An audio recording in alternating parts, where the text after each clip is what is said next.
Jai Hind everyone, my name is Ashmeet Singh and I have pursued BTech from Ajay Kumar Garg Engineering College and you all are welcome to NIDN's Academy. In this channel, I am going to teach 6th to 8th mathematics and science or also 9th to 9th and 10th mathematics and science and 11th and 12th JEE chemistry.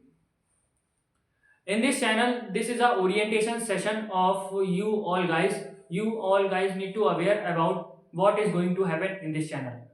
So सबसे पहले तो हम इस channel पे क्या करने जा रहे हैं, ये ओरिएंटेशन सेशन क्या है, और ये एक मोटिवेशन सेशन भी हो सकता है उन लोगों के लिए जिन लोगों का पढ़ाई से कोई लेना देना नहीं है। जितना मैंने एक्सपीरियंस किया है अपनी लाइफ में, उस एक्सपीरियंस के अनुसार मैं आपको इस वीडियो में कुछ सजेशन भी दूंगा। वो सजेशन आपके बेनिफिट के लिए होंगे। पहली चीज, इस ओरिएंटेशन सेशन का ये मतलब बिल्कुल भी नहीं है कि आप लोग पूरी तरीके से डिनाई हो जाए मेरे ऊपर ही। आपको ओरिएंटेशन सेशन इसी वजह से लिया जा रहा है क्योंकि आपको पता चले कि इस चैनल पे अब और क्या क्या होने वाला है आगे। तो सबसे पहले तो जो लोग इस चैनल पे नए हैं, जो ये वीडियो पहली बार देख रहे हैं, जिनको मेरा नाम नहीं पता है, मैं अपना नाम फिर से बताता हूँ। मेरा नाम अशमीत सिंह है और मैंने AKGEC engineering Ajay Kumar Garg engineering college से बीटेक परस्यू किया था, जो कि कंप्यूटर साइंस ब्रांच में किया है बीटेक। और उसके बाद मैंने यूट्यूब पे मूव ऑन इसी वजह से किया क्योंकि मेरा टीचिंग में बहुत ज़्यादा इंटरेस्ट डेवलप था। तो बेसिक जो मेरी क्वालिफिकेशंस है वो बीटेक ही है after 12th and further studies के लिए फ़िलहाल तो कोई मोटिव नहीं है, लेकिन हाँ अगर फिर से चांस मिलता है तो फर्दर स्टडीज़ भी करने के लिए परस्यू करेंगे। तो ये ओरिएंटेशन वीडियो काफ़ी ज़्यादा पावर डोज हो सकती है उन स्टूडेंट्स के लिए जो स्टूडेंट्स पढ़ाई पे इंटरेस्टेड नहीं है। तो इस ओरिएंटेशन वीडियो में क्या होगा, सबसे पहली चीज, इस ओरिएंटेशन वीडियो का जो सेशन है वो है कंप्यूटर एप्लीकेशंस के ऊपर।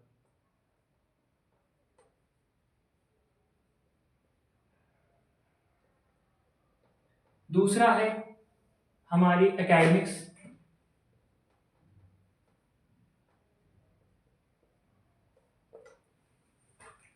हमारी कंप्यूटर एप्लीकेशंस जितनी भी है और हमारी एकेडमिक्स। कंप्यूटर एप्लीकेशन में हम लोग पढ़ेंगे चीज़ों को दो पार्ट्स में। सबसे पहले तो ADCA, ये बैच रन होगा ADCA में और DSA में, data structures and algorithm. ADCA में क्या पढ़ेंगे हम लोग, मैं आपको बेसिक ब्रीफ इंट्रो देता हूँ। ADCA एक सर्टिफाइड कोर्स होगा आप सभी लोगों के लिए। ये ऑफलाइन ही रन होगा, जाहिर सी बात है, इसकी ऑनलाइन लेक्चर लेना कंपलसरी नहीं हो पाएगा। Advance course, advance diploma in computer application, ये इसमें हम लोग पढ़ेंगे MS वर्ड के बारे में। MS एक्सेल, MS वर्ड हो गया, एक्सेल हो गया, पेंट के बारे में, पेंट और शीट्स के बारे में पढ़ेंगे,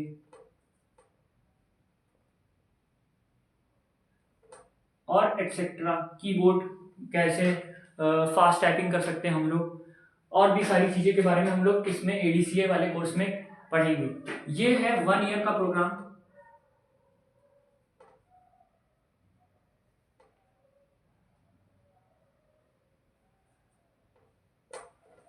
एक साल का प्रोग्राम रहेगा, सर्टिफाइड रहेगा। जो अभी नाइलेट्स अथॉरिटी होती है जो कि कंप्यूटर एप्लीकेशन को जो भी स्टूडेंट परस्यू करता है उसको सर्टिफिकेशन देती है।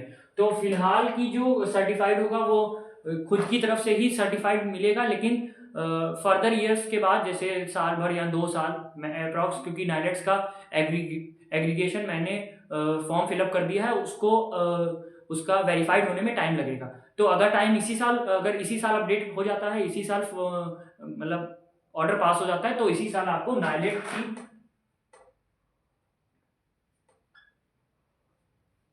नाइलेट्स का सर्टिफिकेट मिलेगा। वरना मेरा खुद का क्या कहते हैं, एक सर्टिफिकेट आपको मिलेगा कि आपने ADCA 1 साल का कंप्लीट कर रखा है। फिर उसके बाद करते हैं हम लोग DSA की, इसको हम लोग बोलते हैं कोडिंग एप्टीट्यूड, या फिर बोले तो कोडिंग राउंड, सीधे बोले हम लोग DSA। ये हर वो स्टूडेंट कर सकता है भैया जिसका कंप्यूटर में इंटरेस्ट है। सेम विद कंप्यूटर एप्लीकेशन में एडीसीए भी वही कर सकता है जिसको भैया बेसिक जानना है, जिसको कोडर नहीं बनना है, लेकिन इतना करना है कि भैया मुझे कंप्यूटर के बारे में थोड़ा थोड़ा पता है, उसके लिए एडीसीए मोस्ट प्रेफर्ड। लेकिन जिनको कोडिंग में ही जाना है कि भैया मुझे तो बेसिक पता है, थोड़ा बहुत मुझे पता है कि हाँ एमएस क्या होता है, वर्ड क्या होता है, मुझे चलाना आता है ठीक ठाक सा, तो हम डायरेक्ट कोडिंग में जा सकते हैं। तो उसके लिए कोर्स का नाम है data structures and algorithm coding round, जिसे हम लोग बोलते हैं, क्योंकि जो भी बीटेक कंप्यूटर साइंस परस्यू करता है उसको डीएसए पढ़ना ही पड़ता है, डाटा स्ट्रक्चर्स एंड एल्गोरिथम, अपने बीटेक थर्ड सेमेस्टर में ये सिलेबस ये सब्जेक्ट इंक्लूड हो जाता है। तो वो सब्जेक्ट ही पूरा कोडिंग के ऊपर चला जाता है, उसमें डेप्थ कोडिंग नॉलेज होनी चाहिए, तभी वो सब्जेक्ट जल्दी सेमेस्टर से उसको हम लोग पास कर सकते हैं, अन्यथा उसमें बैक आ जाती है, बहुतों की बैक डीएसए में लगती है। तो ये अभी से पढ़ना क्यों जरूरी है?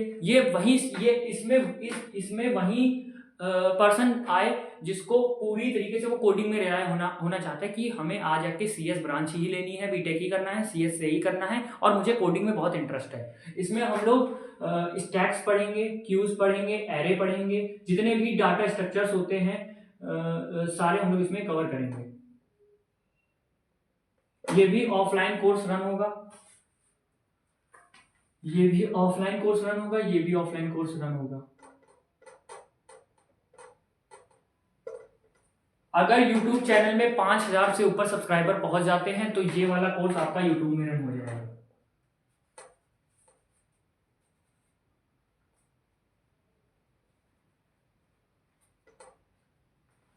अगर YouTube में 10,000 सब्सक्राइबर कंप्लीट हो जाते हैं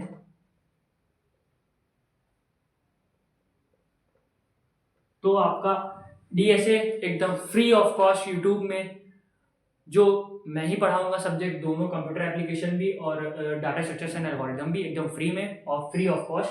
अगर मेरे इस चैनल पे 10,000 सब्सक्राइबर जब भी क्रॉस होंगे, अगर 5,000 सब्सक्राइबर क्रॉस हो जाएंगे तो मैं आपको एडीसीए फुल फ्री में पढ़ाऊंगा। फिलहाल जो एकेडमिक्स आपकी चलेंगी वो ऑनलाइन चलेंगी, ऑनलाइन प्लस अगर जिसका ऑफलाइन में इंटरेस्ट हो तो ऑफलाइन भी चलेंगी, लेकिन प्योरली हम लोग ऑनलाइन पर्सपेक्टिव से रह के ही बात करेंगे। फिर उसके बाद हम लोग बात करते हैं एकेडमिक्स में क्या करेंगे। यहाँ पे आपकी कवर होंगी क्लास 6 to 8 जिसका नाम रहेगा विजय बैच।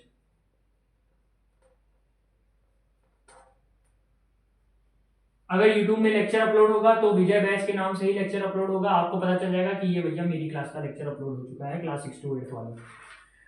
सिलेबस एकदम मिक्सअप रह के चलेगा। इट्स डजंट मैटर कि आप 6th में है कि 7th में है कि आप 8th में है, आपको बेसिक फंडामेंटल ऑफ मैथमेटिक्स यहाँ पे क्लियर करा जाएगा विजय बैच के अंदर। It's for mathematics and science, basic mathematics ही रहेगा। साइंस में अगर हाई डिमांड आएगी कि हमें साइंस भी सर पढ़नी है आपसे ही, या फिजिक्स केमिस्ट्री, मेरा साइंस में जो डीम्ड सब्जेक्ट है वो केमिस्ट्री है, और उस सेकंड नंबर पे physics and then mathematics in terms of 11th and 12th, and purely 6 to 8 are mathematics and physics plus chemistry।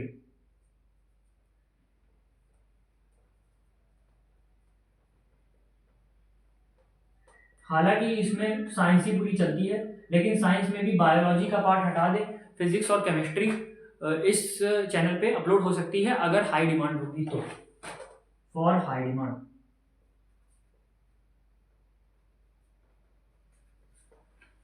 फिर उसके बाद हमारा जो अगला है वो है क्लास 6 to 8 का। हमने विजय बैच इस YouTube चैनल पे विजय बैच करके टाइटल, मतलब जो भी वीडियो होगी वो विजय बैच करके अपलोड हो जाएगी। उसके बाद आते हैं क्लास 9th and 10th।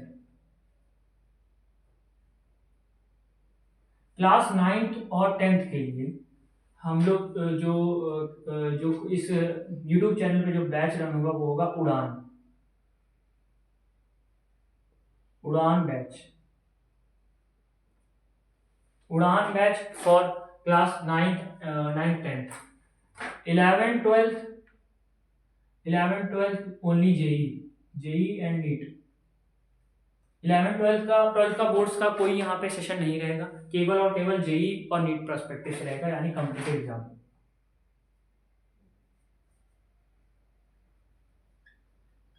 इसमें आपको पीवाईक्यू सारे लगवाए जाएंगे, कंसेप्ट पढ़ाया जाएगा, पीवाईक्यू उसके ऊपर जो भी, जैसे केमिकल काइनेटिक्स है ट्वेल्थ का, केमिस्ट्री में, फिजिक्स में, मॉडर्न फिजिक्स है, तो काफ़ी सारे चैप्टर्स जेई और नीट में हैं, तो उसमें जितने भी कंसेप्ट है आपको कंसेप्ट पढ़ाया जाएगा। उसके बाद उस कंसेप्ट पे बेस्ड जितने भी पीवाईक्यूज हैं सारे कराए जाएंगे लास्ट 5 ईयर तक मिनिमम। फिर उसके बाद इसमें हम लोग जो बैच चलेगा वो होगा वॉरियर्स बैच। इसमें चैनल पे चलेगा वॉरियर्स बैच के नाम पे, warriors batch lecture 1, warriors batch lecture 2 अगर आएगा तो आप समझ लीजिए भैया जेई और नीट वालों कॉम्पिटिटिव एग्जाम आपके लिए है। अब बात करते हैं वो स्टूडेंट्स जो गवर्नमेंट एग्जाम की तैयारी कर रहे हैं।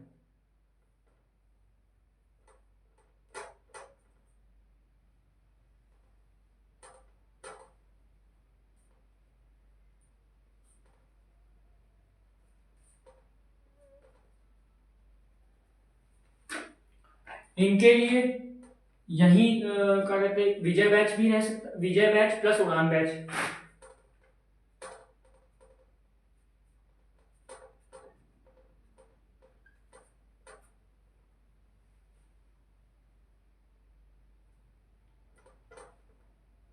इनके लिए विजय बैच प्लस उड़ान बैच, ये दोनों ही इनका हेल्प करेंगे गवर्नमेंट एग्जाम वालों का।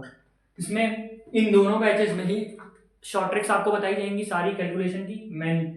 मेंसुरेशन चैप्टर हमारे 9th में पढ़ाया जाता है, उसके बाद ट्रिग्नोमेट्री और 6 to 8 में बेसिक स्क्वायर रूट और साइन क्यूब एंड क्यूब रूट, सारा कुछ बेसिक जो भी गवर्नमेंट एग्जाम से रिलेटेड है वो आपको विजय और उड़ान बैच में देखने को मिलेगा। उसके बाद एक गवर्नमेंट एग्जाम का नया बैच भी बना जाएगा, अभी नहीं, वो सरप्राइज रहेगा आप लोग के लिए कि भैया गवर्नमेंट एग्जाम वालों के लिए कौन सा नया बैच आने वाला है चैनल पे। फिलहाल चैनल अपने अंदर ये सारी चीजें कैटेगराइज लेके चलेगा। ये एकेडमिक्स तो आपका रहेगा और डिपेंड करता है कि कंप्यूटर एप्लीकेशन आपका ऑनलाइन तभी आएगा जब आप ये दोनों टारगेट्स अचीव करेंगे इस चैनल पे। 5000 सब्सक्राइबर अगर आप कर देंगे तो आपको एडीसीए फ्री में पढ़ा दिया जाएगा। अगर आप डीएसए सीखना चाहते हैं 10,000 सब्सक्राइबर मस्ट है। फिर एकेडमिक्स तो आपका रोज रेगुलरली इस चैनल पे अपलोड किया जाएगा। उसके बाद अब बात करते हैं कि ये चैनल पे हम लोग को वीडियोस कैसे मिलेगी। सबसे पहले तो आपको चैनल सब्सक्राइब करना है, उसके बगल में जो बेल आइकन दे रखा है उसको ऑल पे सेट करना है, जैसे ही लेक्चर अपलोड होगा आप तक पहुंच जाएगा।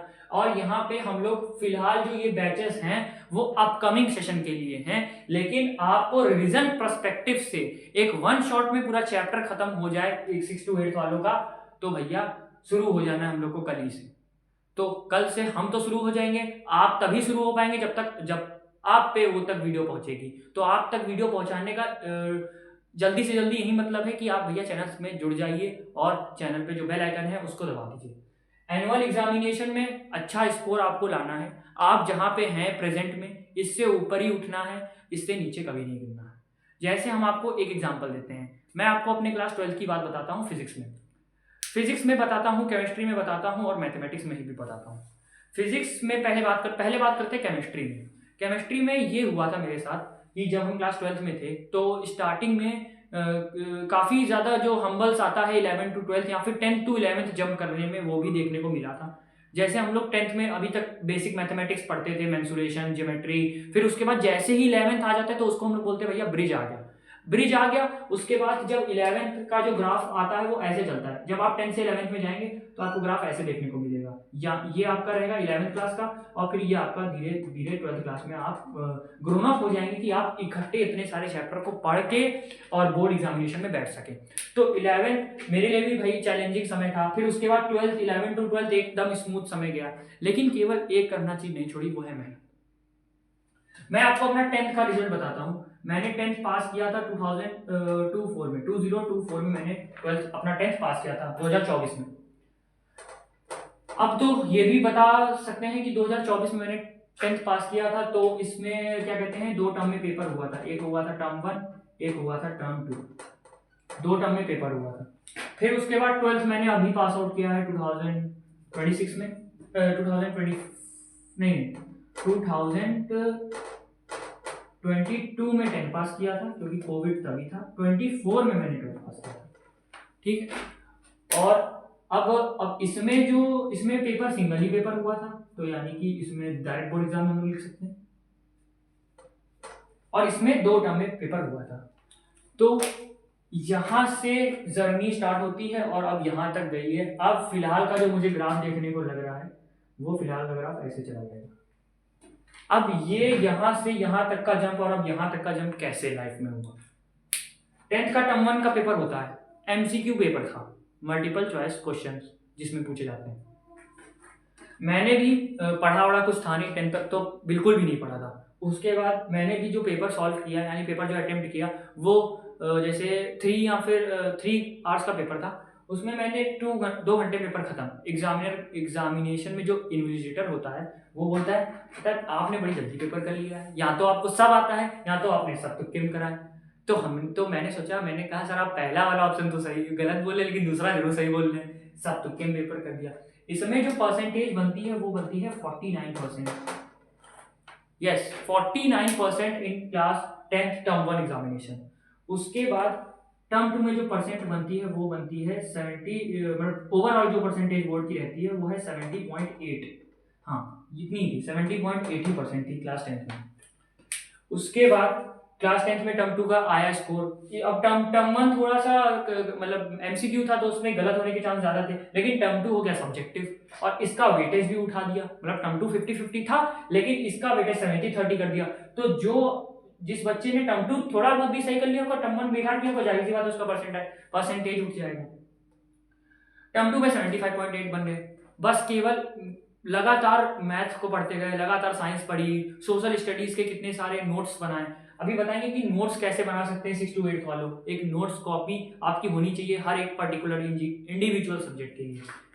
तो नोट्स बनाया, उसको पढ़ा, पीवाईक्यूज लगाए सारे बोर्ड का जो पेपर था वो खुद लेके बैठते थे, 3 घंटे खुद लगाते थे। फिर उसके बाद इवैल्यूएशन खुद करते थे, कहाँ गलतियां करी।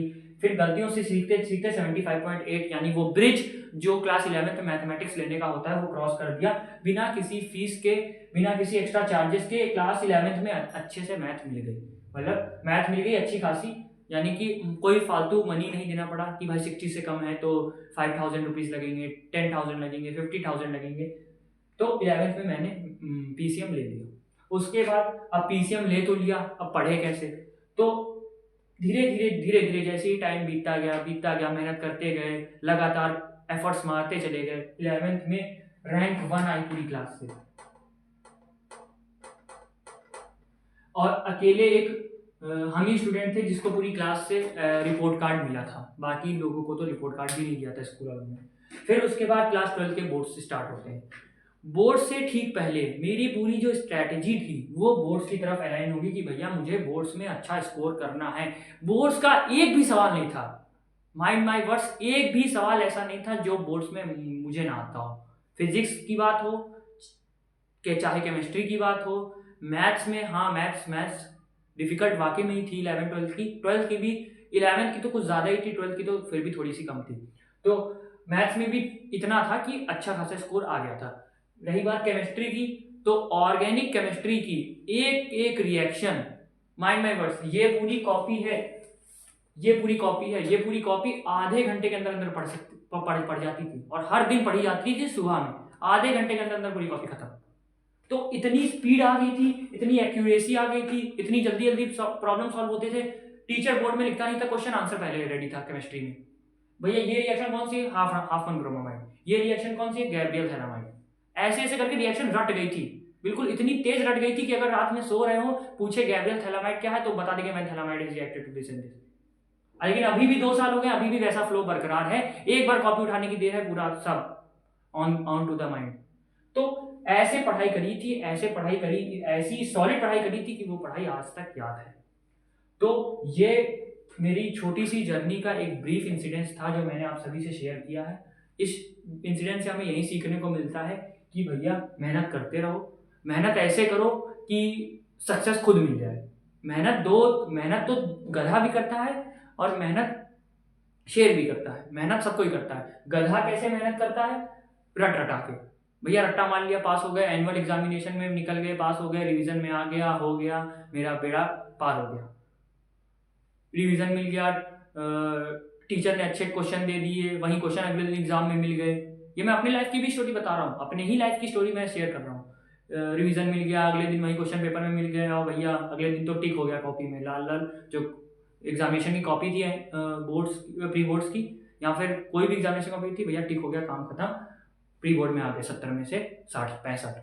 लेकिन क्या वही चीज बोर्ड में रिपीट हो सकती है? आप ये बताइए। अगर आप प्री बोर्ड में ऐसा कर रहे हैं तो आपसे क्या उम्मीद लगाई जाए कि आप बोर्ड में अच्छा स्कोर कर लेंगे?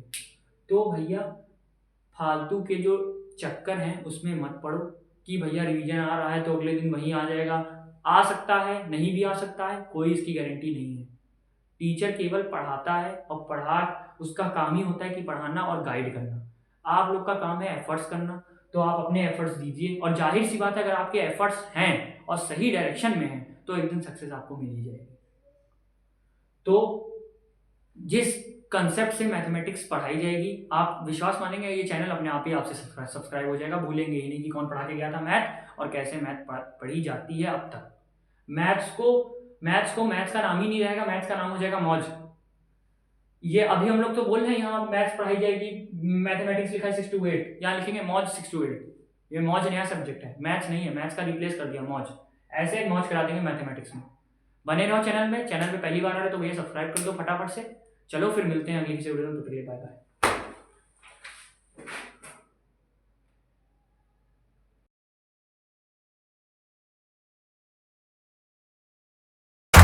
आज की डेट में छोरा सबके सटेट सा पे गीत बसे मन में और साफ छोड़ा चेष्टा पे आगे को ना टाइम दिए।